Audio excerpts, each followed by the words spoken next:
Doo-doo. I am hungry for an apple. aapl. And I did a podcast November 3rd, guys, on Apple, and I just had had a stage 2 slowing down. So this is the candle beginning November. So what did I say? Early November 2 or 3. So the price action was still up here. We had just started close below those super duper highs. All-time highs here at 233.47. November 2nd, did I say? Where's the week of November 2nd? We're going to zoom in on the weekly right here. So this candle right here, I had a stage 2 slowdown. And how just a few candles changes the whole chart more. It closed below 12-month average. Well, you don't want to be there anymore. You don't want necessarily short, but you don't want to be long. You want to be long when you're clear, trending, low volatility above the 12-month average, sideways move, bounce off the 12-month average. You want to be there. And when you get too far away, price action from the month wants to bring you back down and wake up all the sellers. But it's the way you come back down. And this is not a good way. This is huge damage. 18% down, 18.5% down in 1 month. And right now, 14.5 ongoing. That is intense, guys. All right. But the monthly, let's stick to my classic chart trading framework, identifying the higher trends, breakout lines, breakdown lines. And I'm getting the Apple because I had an alert. And look at that. Ooh. Finally below that monthly defined support at 165. So if we have a monthly close below 165, drum roll. Oh, I cheated here. Put it up. Brings me back down to close to 100, close to previous 2016 lows. What I have here. Here's my natural support, but you also have what I call a wall, previous resistance turned support. Here, you had the sideways move, break out of that pattern. So now that resistance is now support, and you have a little bit more at different levels. Right here, here's another one.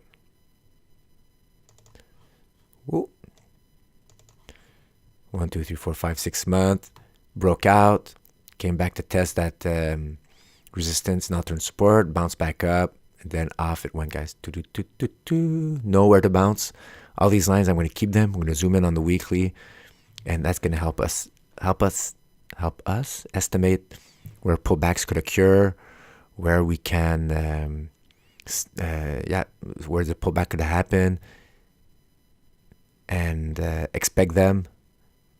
Use those pullbacks as opportunities to sell into that strength. If the weight of evidence is still in our favor, if it was on contracting volume, if the monthly average still going downwards, if you're making lower highs, if all that weight of evidence is still pointing to that we're in a downtrend, then those opportunities are great to enter. So those are the targets, guys. So expect some support here.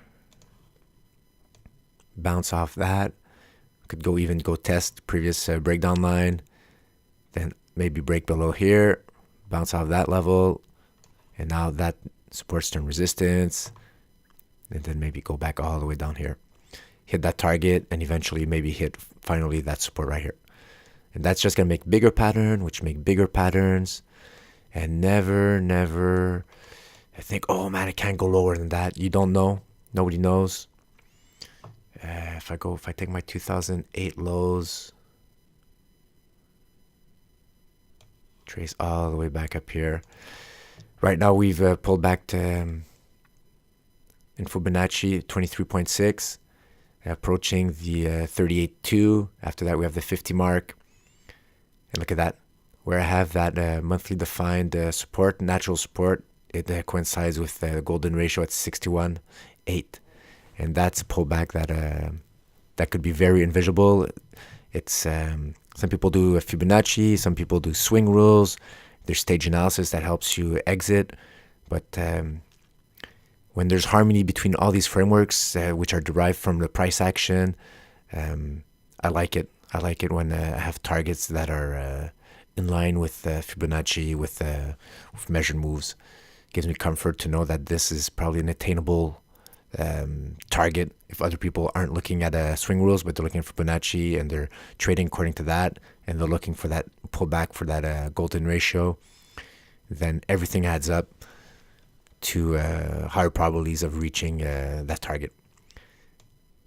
So that's it for the monthly, guys. Let's zoom in. How do we enter? How do we enter? Hula. Okay, first I'm going to remove those colors. Too much. So stage 2 for a while, since 2016. I'm performing the SPX. Beautiful stage 2.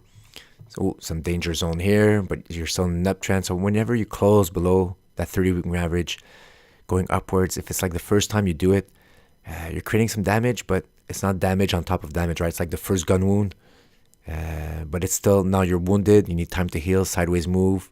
And after that, the second or third time, you think you're invincible, but you get shot, and that wound hasn't totally healed. And after that, you bleed, and you bleed, and you bleed. After that, you sink through those important support levels. 30-week moving average, you're below it, starting to decline. You're below that Ichimoku cloud defined support, and now you see it's going to start flipping. So now instead of creating some Ichimoku cloud defined support, you're going to start creating Ichimoku cloud defined resistance. That's the beginning of the downtrend. What else? Weight of evidence. Underperforming the SPX, going below zero line, very negative. Stan used to look at that. If you go above, like here, it's a turnaround move above a 30-week average, above with crazy volume, twice the average of previous 4 weeks, above the Ichimoku cloud. That's a stage 2 breakout. Same thing here. You could inverse the chart, and if you get all those variables that you look for breakouts, and you could apply them to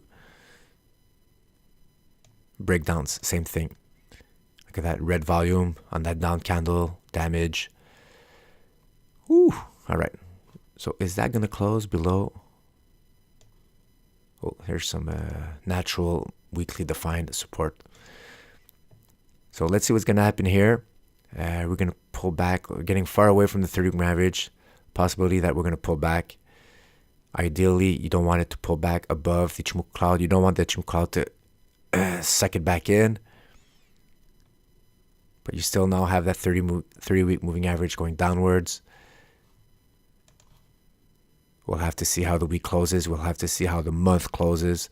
And after that, we'll be able, if we close below that weekly defined support, not monthly defined support, then we could expect a drop down here and then play the pullback to that weekly defined support if it holds. And if it's too weak, then that monthly defined support should serve as a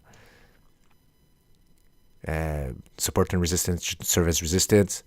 And hopefully the 30-week average is going to be close, and that's a good risk to reward entry. But as Stan mentioned, fear, there's a denial. It's going down. I'll just correct. But when that's over, then you start fearing because you haven't prepared for those stage 4 declines. And say, oh, my financial advisor didn't tell me that this was possible. It's a FANG stock. This shouldn't happen. All these notions, this information you kept repeating yourself to sleep good at night, that you were doing a good choice. Instead of doing stage analysis and relying on the price action, you were relying on buzzwords, marketing, or whatever names associated to the moon, and all these emotional words that you can't really trade, right? I don't think you could really trade as price action, stage analysis, support, resistance. So at the end of the day, guys, always focus on the price action. Price action goes back down, could go back up here, then you could short from here. But with fear, if fear starts settling in, then you might not get these pullbacks. So contrary to greed, stage 2 needs greed to build up. And it goes up slowly. See here, you had these pullbacks. You had a chance to get back in here. Pullbacks, get a chance to get here. Really like creeps up slowly until you get greedy and get too far away from 30-week average. And then the sellers come in. Well, in stage 4 declines, guys, you don't know.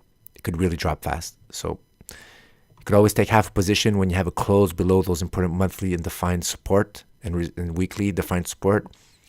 Half a position, and then you could hope that it bounces back. Then you get another entry, but it's not guaranteed, or you have less chances of that happening according to Stan. So that's how I would play Apple, guys, from a stage 2 slowdown to a short stage 3, and now beginning of a stage 4, guys. Unless a crazy candle and this price action sucks up above Ichimoku cloud defined support, we are in a stage 4. Down goes the apple tree. Ciao, guys.